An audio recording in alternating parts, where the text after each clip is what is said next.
बहुत स्वागत है जी। अमरजीत ਸਿੰਘ ਕੰਵਰ ਸਾਡੇ ਨਾਲ ਨੇ, ਮੰਨੇ ਪ੍ਰਮੰਨੇ ਸਟੂਡੈਂਟ ਵੀਜ਼ਾ ਸਲਾਹਕਾਰ ਨੇ। ਕੈਨੇਡਾ ਤੋਂ ਨੈਗੇਟਿਵ ਖਬਰਾਂ ਲਗਾਤਾਰ ਜਾਰੀ ਹੈ। ਕੈਨੇਡਾ ਦੀ ਸਰਕਾਰ ਅਗਲੇ 2-3 ਸਾਲ ਦੇ ਵਿੱਚ ਇਮੀਗ੍ਰੈਂਟਸ ਦੀ ਗਿਣਤੀ ਘਟਾ ਸਕਦੀ ਹੈ, ਸਾਡੇ ਸਟੂਡੈਂਟਸ ਦੀ ਗਿਣਤੀ ਘਟਾ ਸਕਦੀ ਹੈ। ਹਾਲਾਂਕਿ ਉਹਨਾਂ ਨੇ ਹਜੇ ਅਨਾਉਂਸਮੈਂਟ ਨਹੀਂ ਕੀਤੀ, ਪਰ ਜਿਹੜਾ ਟ੍ਰੈਂਡ ਹੈ ਰਿਜ਼ਲਟ ਦੇਣ ਦਾ ਜਾਂ ਉੱਥੋਂ ਦੇ ਪ੍ਰਾਈਮ ਮਿਨਿਸਟਰ ਦੇ ਬਿਆਨ ਨੇ ਉਹ ਇਸ ਪਾਸੇ ਇਸ਼ਾਰਾ ਕਰਦੇ ਨੇ। ਪੂਰੀ ਕਲੈਰਿਟੀ ਕੈਨੇਡਾ 'ਚ ਹੋਣ ਵਾਲਾ ਕੀ ਹੈ, अमरजीत सिंह कंवर साडे नाल सांझी करनगे। कंवर साहब बहुत स्वागत है। मैं चाहूंगा पूरी क्लैरिटी दियो। सो कनाडा के अंदर ओवरऑल अब पूरी गेम ही चेंज होती दिख रही है। जी हाँ, कनाडा जिस तरह से वीजास दे रहा है, जिस तरह से रिफ्यूजल्स दे रहा है, जिस तरह से वो सिलेक्शन कर रहा है लोगों की, और उसके हिसाब से आगे जो पीआर का प्रोसेस चल रहा है, ये दिखा रहा है कि कनाडा इमिग्रेशन के नंबर्स को बहुत ड्रास्टिकली कम करेगा अगले कम से कम 2-3 साल, जो उनकी कोशिश है, जिसके ऊपर कई बार जो इमिग्रेशन मिनिस्टर हैं उन्होंने भी कहा, ओपोजिशन में जो लोग हैं उन्होंने भी कहा, खुद मार्क कार्नी जो गवर्नमेंट के पीएम हैं प्रेजेंट के, उन्होंने भी ये स्टेटमेंट्स दी। और इसी रास्ते पे चलता हुआ अभी इमिग्रेशन डिपार्टमेंट दिख रहा है। जो पीआर के अप्रूवल्स आ रहे हैं, आईटीएस आ रहे हैं, उनकी गिनती बहुत कम है, काउंटिंग बहुत कम निकल के आ रही है।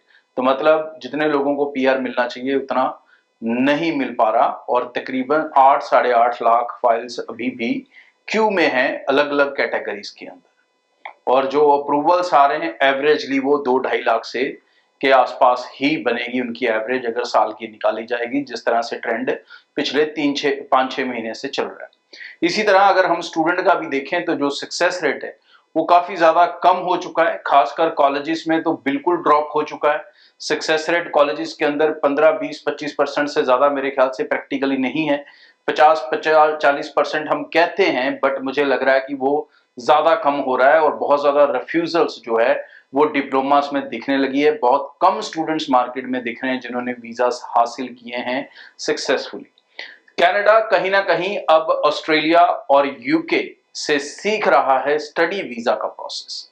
जी हाँ, पहले वो उसकी पॉलिसी बिल्कुल इन दो कंट्रीज के उलट होती थी, इसीलिए शायद सबसे ज्यादा स्टूडेंट कनाडा में जाता था। बट अब इनकी पॉलिसी कहीं ना कहीं ऑस्ट्रेलिया और यूके जैसी होती जा रही है। एडमिशंस को लेकर बात करें तो यूनिवर्सिटीज को प्रेफर करने की बात हो रही है, डिग्रीज प्रोग्राम को प्रेफर करने की बात हो रही है। फंड्स को देखें तो ऑस्ट्रेलिया की तरह पूरी डिटेलिंग के साथ वो फंड्स देख रहा है।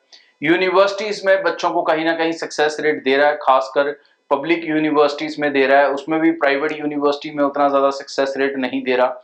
यूनिवर्सिटीज के अंदर अगर सक्सेस रेट की बात करें तो वो भी कोई 80-90% नहीं है, वो भी कहीं ना कहीं 60% के आसपास, मैक्सिमम 70% के आसपास ही सक्सेस रेट है, और अच्छे प्रोफाइल्स के ऊपर सक्सेस रेट है।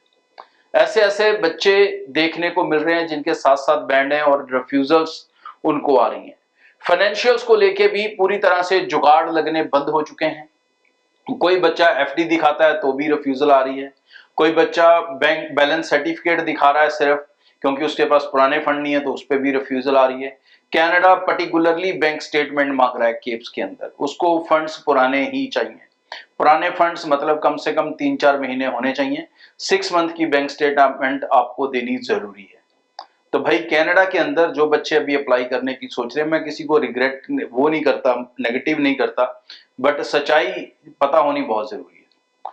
तो भाई अब पहले जल्दबाजी एम्बेसी में या कॉलेज में फाइल लगाने की ना करें, पहले कंसल्टेंट के साथ मिलकर ये तय करें कि क्या आपकी फाइल एकेडमिक साइड से और फाइनेंशियल साइड से पूरी तरह रेडी है।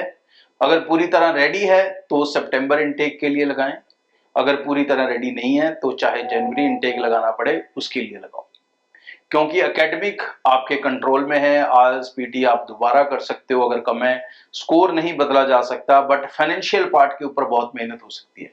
सो पुराने फंड्स आप कर सकते हो उतने समय के अंदर, ठीक है नहीं, पैसों की सही अरेंजमेंट कर सकते हो, रिटर्न्स फाइल नहीं किए हैं, आईटीआर्स नहीं है वो फाइल कर सकते हो। ये सब चीजों के ऊपर अगर आप काम नहीं करेंगे, अगर आप गौर नहीं करेंगे तो रिफ्यूजल होने की प्रोबेबिलिटी बहुत हाई रहेगी। और सबसे इंपॉर्टेंट पॉइंट जिसको सबसे ज्यादा स्टूडेंट इग्नोर करता है, that is statement of purpose, SOP. अब भाई अगर आपकी एसओपी क्लियर नहीं है तो बहुत सारे बच्चों को ये रिफ्यूजल आ रहे हैं कि जो कोर्स आप यहाँ कर रहे हो वो तो आप इंडिया कर सकते थे, क्यों आ रहे हो भी यहाँ पे, ऐसा क्या है। ये क्यों आ रहे हैं? क्योंकि आप एसओपीज के अंदर अपने कोर्स के बेनिफिट नहीं दे पा रहे हो। आप एजुकेशन को कनाडा में क्यों करना चाहते हो, इसका कंपैरिजन आप नहीं दे पा रहे हो। आप अपने कोर्स के क्या फ्यूचर प्रोस्पेक्टिव्स हैं, कैसे वो आपके करियर को इंडिया में बेहतर करेगा, आप उसके ऊपर क्लैरिटीज नहीं दे पा रहे हो। जब तक आप इन चीजों पे काम नहीं करोगे तो आप कनाडा में निराशा देखने की प्रोबेबिलिटी, चांसेस बहुत ज्यादा हाई साइड रहेंगे।